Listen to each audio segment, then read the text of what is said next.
Nah, ini Aduh. ngomong-ngomong melekat, ini juga ada satu pembahasan yang kayaknya beberapa hari ini terus melekat dan juga selalu muncul di FYP saya. Ya, masih viral ya di media Masih juga sosial. viral nih di media Bagaimana sosial. kemudian ada insiden ataupun penangkapan yang terjadi. Ini kemudian melibatkan ABK yang masih ataupun baru bekerja 5 hari. Justru sekarang terancam tuntutan hukuman mati. Putra. Betul sekali. Nah, kita lihat informasi terbaru ya dari kasus ini. Ya.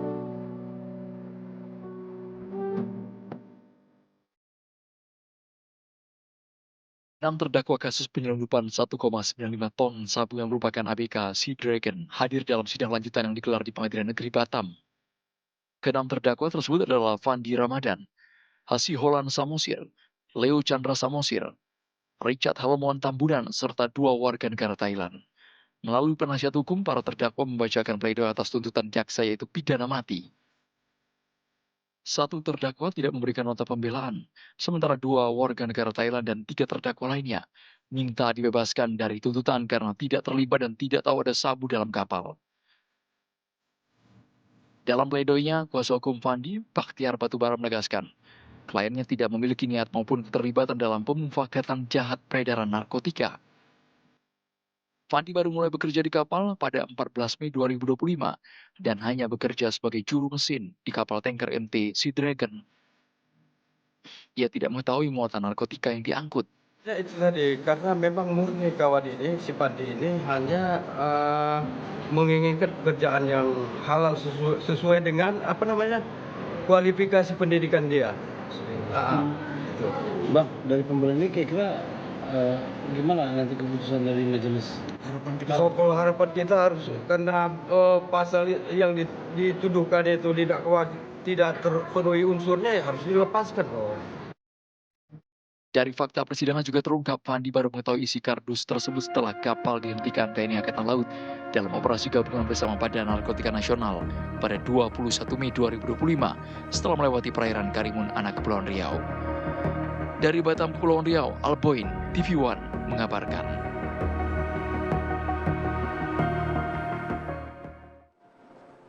Ya, cukup miris Put ya bagaimana kemudian kasus dari penangkapan narkoba ini yang memang hingga saat ini masih viral, bahkan juga informasinya telah menjalani sidang pledoi Put ya. Benar, Informasi di pada hari Senin kemarin ya sudah membacakan nota pembelaan nih dari ABK Fandi dan kita masih menunggu ya sidang lanjutannya seperti apa, putusan dari hakim seperti apa. Tapi Komisi 3 sendiri sudah mendorong untuk tidak menghukum mati gitu ya si ABK Fandi. Ini baru tersebut. sifatnya mendorong ya, artinya bukan memutuskan ya untuk betul. Komisi 3 DPR ya. Dan untuk mengetahui sebenarnya bagaimana sih letak ataupun inti dari kasus ini, kita sudah bergabung dengan beberapa narasumber. Ada siapa aja Put? Benar, di studio kita sudah hadirkan Pak Idewa Nyoman Budiasa, Sekjen Kesatuan Pelaut Indonesia. Selamat pagi Pak Dewa. Selamat pagi Pak Putri, Dewa. Philips, pagi. Dan melalui sambungan Zoom kita juga sudah terhubung dengan Bapak Sulaiman, orang tua dari Fandi Ramadan, ABK yang saat ini dituntut hukuman mati. Selamat pagi Pak Sulaiman. Selamat pagi Pak Sulaiman. Selamat pagi Bu. Selamat pagi Pak. Baik Pak Sulaiman dan juga Ibu Nirwana, tentunya kita juga ingin mengetahui sebenarnya update dari kasus ini, kan artinya kemarin juga sudah sidang pledoi. Seperti apa sih Ibu sejauh ini Pak upaya dari pihak keluarga untuk terus mendapatkan keadilan untuk sang anak?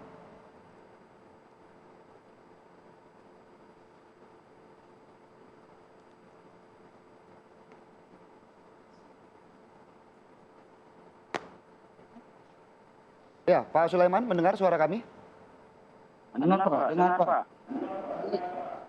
Ya, bagaimana kemudian upaya dari keluarga untuk supaya sang anak ini terbebas dari ancaman hukuman mati sejauh ini, Pak Sulaiman? Ya Pak.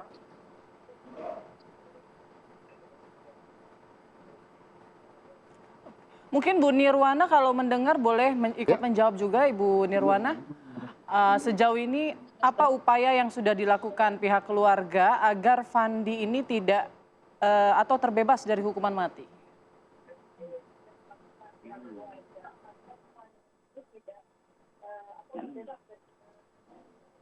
Ya, keluarga kami hanya bermohon bantuan dari bapak-bapak yang berpihak untuk membantu anak saya.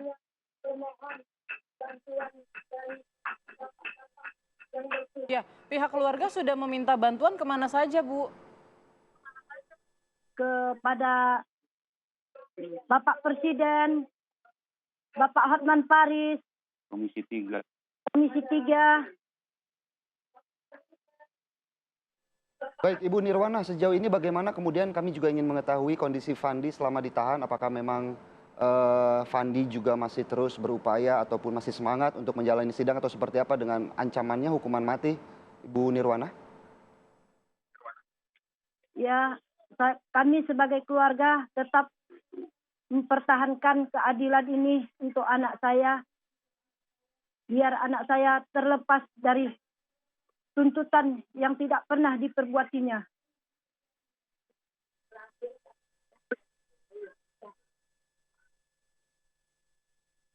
Pak Sulaiman, tapi gini, Bapak melihat kasus yang menjerat anak Bapak seperti apa gitu? Apakah Bapak sudah punya firasat sebetulnya sebelum Fandi ini bekerja? Apalagi ini kan pekerjaan pertamanya begitu. Seperti apa, Pak? Nggak ada firasat, Bu.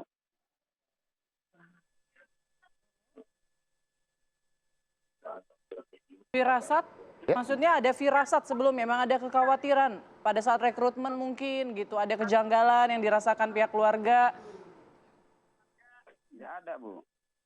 Nggak ada, Bu, Tidak ada, karena dia bekerja itu kami mengetahui apa pekerjaan dia. Jadi firasat kami sama anak kami tidak ada yang istilahnya pikiran Bu terburuk apa yang mau dikerjakan anak kita. Nggak ada, Bu. Karena kita Oke. mengetahui dan kita dukungi pekerjaan anak kita. Baik. Bu, kan di pengadilan kemarin Fandi sudah membacakan nota pembelaannya. Nah, harapan Ibu seperti apa nih selanjutnya perjalanan kasus hukum ini? Harapan saya, ya anak saya dibantulah Pak, Bu. Mohon saya bantuannya, keadilannya untuk anak saya yang bernama Fandi. Saya mohon, karena dia tidak mengetahui barang terlarang itu, Bu. Dia hanya bekerja. Dia bekerja untuk keluarga, untuk adik-adiknya, untuk dirinya, untuk masa depannya. Harapan keluarga, mohonlah bebaskan anak saya, Bu. Karena anak saya tidak mengetahui apapun yang jenis di dalam kapalnya itu. Baik, Bu Nirwana, mungkin sebagai informasi juga bahwa pihak Komisi 3 DPR sudah mendorong ya, artinya supaya Fandi juga diperhitungkan ataupun dipikirkan kembali untuk dijatuhi hukuman mati. Artinya mulai ada secercah harapan untuk Fandi bisa lolos dari ancaman hukuman mati. Bagaimana kemudian tanggapan dari pihak keluarga, Ibu Nirwana? Ya, harapan saya, ada sedikit harapan saya dari bapak-bapak yang berhati mulia untuk menolong anak saya, membebaskan anak saya, memperjuangkan keadilan untuk anak saya. Itu harapan saya yang masih ada di hati saya, bahwasanya di Indonesia ini masih ada keadilan untuk rakyat yang seperti kami.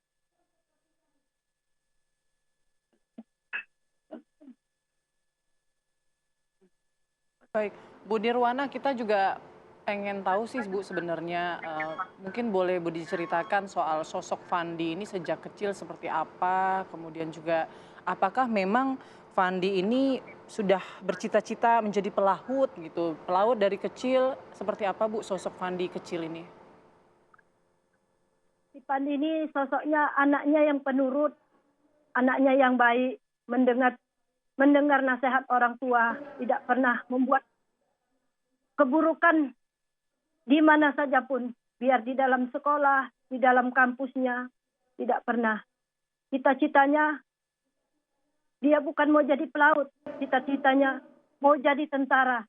Cuma keluarga meminta dia menjadi pelaut, karena tidak memungkinkan kondisi badannya, fisiknya. Karena fisiknya memang ya, dia anaknya memang ibaratnya badannya kurus. Jadi kami takut gitu, karena kalau tentara itu kan fisiknya harus kuat. Jadi kami arahkan dia jadi pelaut. Cita-citanya mulia, Bu. Cita-citanya mulia sekali. Baik, Bu Nirwana, mungkin sedikit saja pendek, artinya dari sidang yang telah dijalani oleh Fandi, pembelaan apa yang perlu digarisbawahi supaya juga Fandi tidak mengetahui pertama bahwa barang yang dibawa adalah narkoba dan kemudian juga memang Fandi tidak terlibat dalam kasus ini. Apa yang perlu digarisbawahi, Bu Nirwana? Ya, memang anak saya memang tidak terlibat.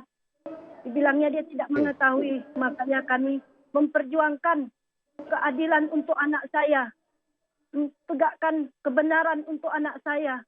Saya berjuang kepada bapak-bapak yang berhati mulia, yang bisa mendengar jeritan hati saya sebagai seorang tua. Saya sangat bermohon kepada bapak-bapak. Saya bermohon sekali, bantulah saya, bantulah kami, warga Indonesia, Pak. Wargamu, Pak, tolonglah kami, Pak. Anak bangsa yang mencari nafkah untuk keluarganya, Pak. Bukan untuk dirinya sendiri. Bukan untuk terlibat jaringan narkoba sebanyak ini, Pak. Ya, Pak. Kami yakin anak kami, karena dari kecil kami didik anak kami yang bagus, Pak. Yang mulia, Pak. Jadi tidak ada niat dia untuk mengikuti dengan jaringan narkoba, apalagi sebanyak itu, Pak. Dia nggak akan berani, Pak, mengkhianati kepercayaannya kepada kedua orang tuanya, Pak. Dia tahu betapa susahnya, betapa sakitnya perjuangan orang tuanya untuk masa depannya. Makanya dia tidak akan mungkin mengkhianati kedua orang tuanya, Pak. Mengkhianati keluarganya, Pak. Makanya kami berharap penuh kepada Bapak Presiden, Bapak Prabowo, tolonglah bantu kami. Bantu rakyatmu, Pak. Bantulah kami, Pak, orang yang tak punya, tak mampu ini, Pak, yang susah ini, Pak. Tolonglah saya, Pak. Bebaskan anak saya, Pak. Dia tulang punggung kami, dia kebanggaan kami, kebanggaan keluarga, Pak. Harapan kami besar kepada anak saya, Pak. Baik, Ibu Nirwana, tentunya juga ini kita menjadi PR ya, artinya catatan penting bahwa sebuah tujuan yang mulia justru kini harus terancam nyawa. Kami juga merasakan apa yang mungkin Bu Nirwana dan Pak Sulaiman rasakan ya terhadap Fandi begitu. Oke, mungkin kita beralih dulu ke Pak Dewa ya. Pak Dewa kan pasti sudah mengikuti kasus ini karena sudah viral di mana-mana. Tapi kalau menurut Pak Dewa sendiri, apakah proses rekrutmen dari Fandi ini memang sudah melalui proses yang resmi, legalitasnya seperti apa? Tapi nanti dijawabnya usai jeda ya Pak Dewa ya. Tetap bersama kami di Pagi-Pagi Seru.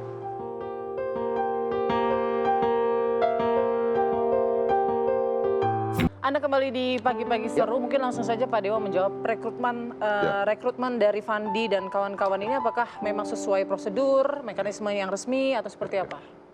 Ya, terima kasih Mbak Putri, Mas Philip. Ya.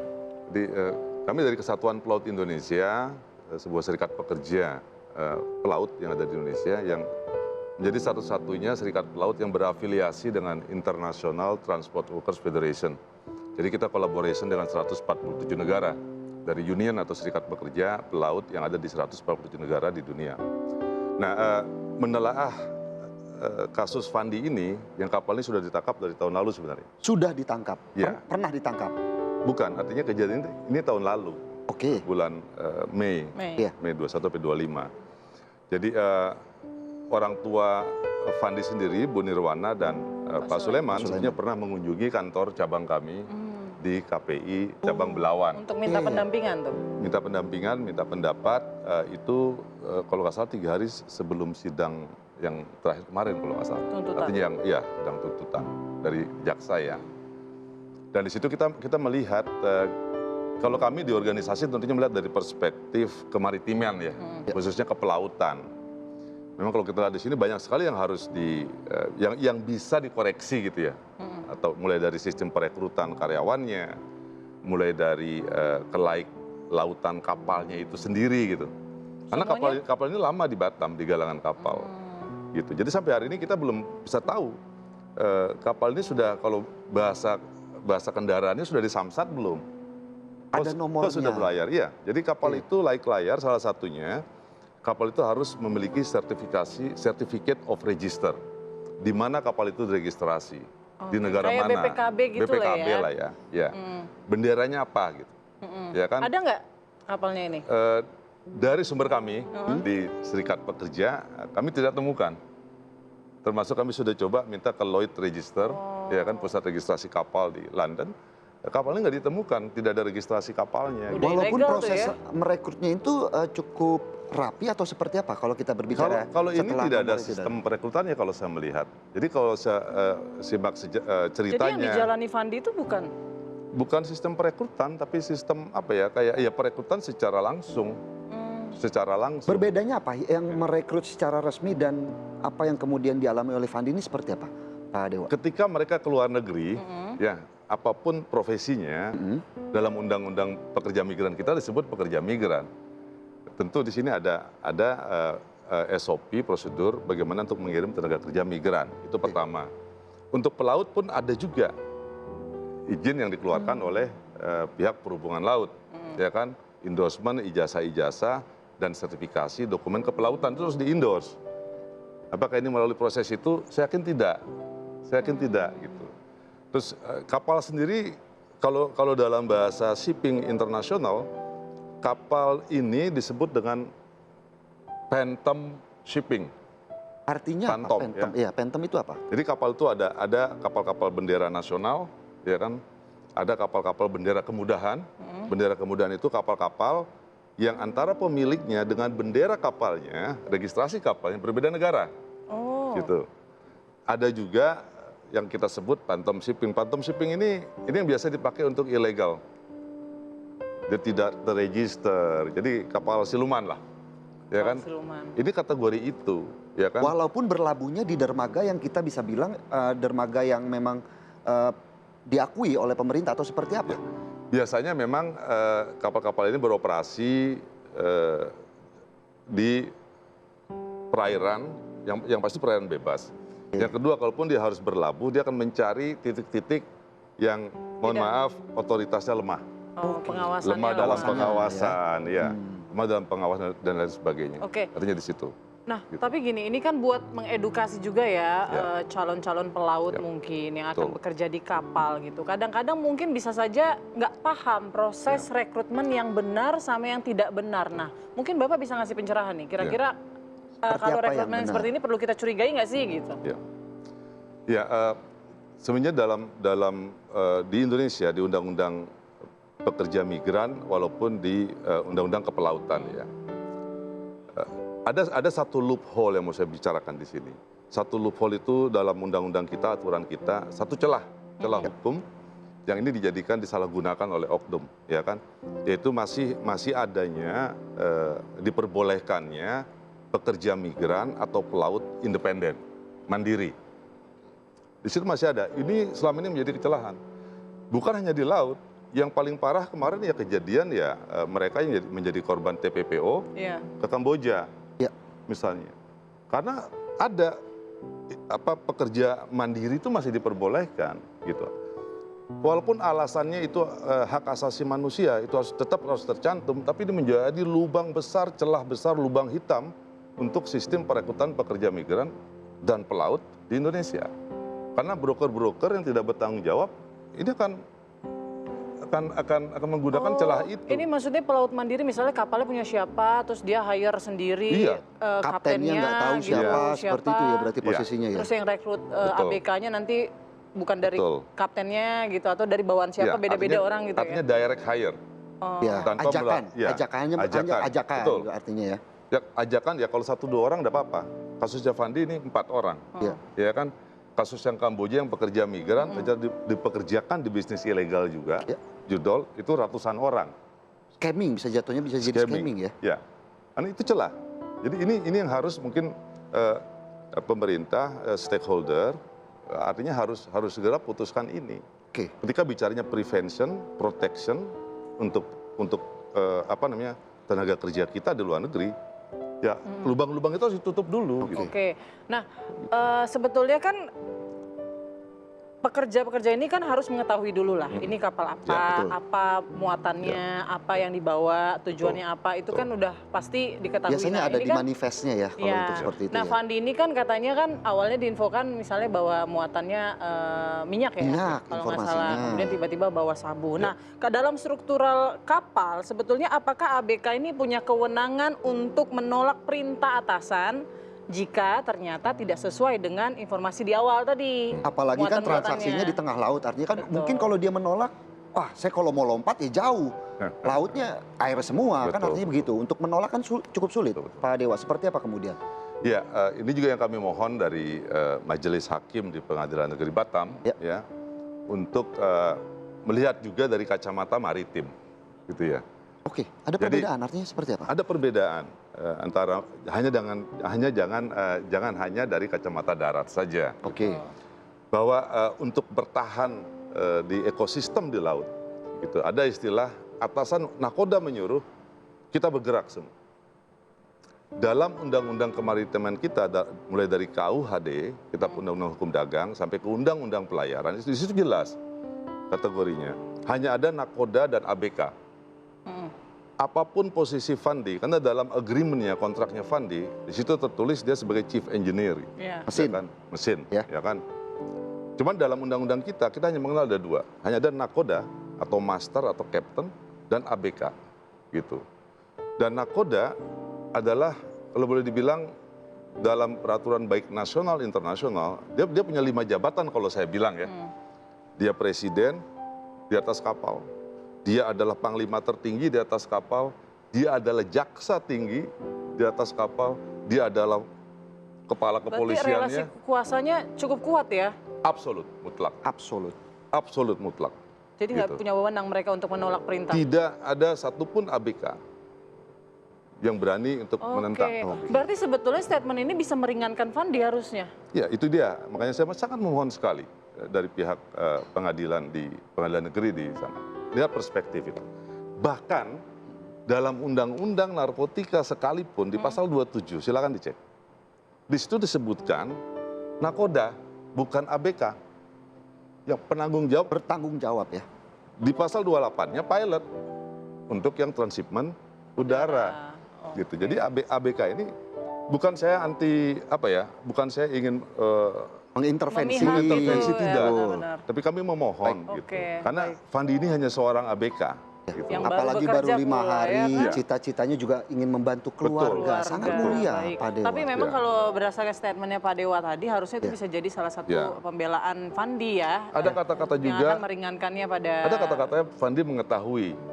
Iya, karena Tapi kan tidak bisa tuntutannya berbuat begitu. apa-apa. Kan pertanyaannya seperti itu. Mengetahui, kan juga harus dibedakan dengan merencanakan, Oke. ya kan? Dengan mengendalikan kan Tapi beda. kan balik lagi, kalaupun dia mengetahui rencana tersebut juga kan balik lagi ke pasal yang tadi disampaikan Betul. ABK tidak punya wewenang Betul, untuk Putri. menolak perintah Betul. dari nakoda. Waktu Kita kita berharap terbatas, Pak Dewa. dari kasus Mohon ini ya, terima maaf. kasih Pak Dewa untuk Tapi sudah penjelasannya. sangat jelas ya tadi Sudah ya. sangat jelas Sudah sangat dan jelas. juga mungkin ada sedikit saja yang ingin disampaikan Sudah. kepada Ibu Nirwana dan juga Pak Ya. Sulaiman yang masih terhubung dengan kami. Pak Dewa Ya. silakan.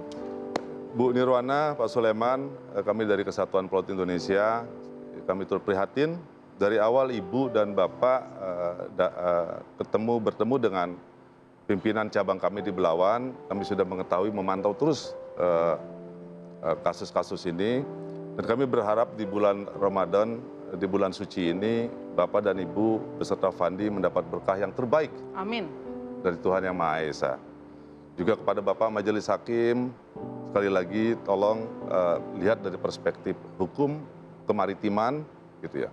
Karena pada saat itu kami yakin Fandi dan ABK yang lain itu berada di bawah tekanan yang sangat dan instruksi yang tegas dari kekuasaan yang mutlak, yang absolut di atas kapal. Jadi kalau saja Fandi dijatuhi hukuman mati, bukan hanya membunuh satu orang pelaut, tapi juga rasa keadilan dari ribuan bahkan jutaan pelaut di Indonesia. Terima kasih, Mbak Putri. Terima kasih Pak Dewa dan terima kasih Ibu Nirwana, Pak Sulaiman telah bergabung bersama kami. Tentunya kita berharap hasil yang terbaik bisa didapatkan di Amin. sidang yang akan membacakan putusan untuk Fandi ya, Putri ya. Amin, amin. Terima kasih banyak semua sudah bergabung. Dan Ya. kita juga masih akan kembali ya dengan beragam informasi menarik lainnya usai jeda berikut. Tetap bersama kami di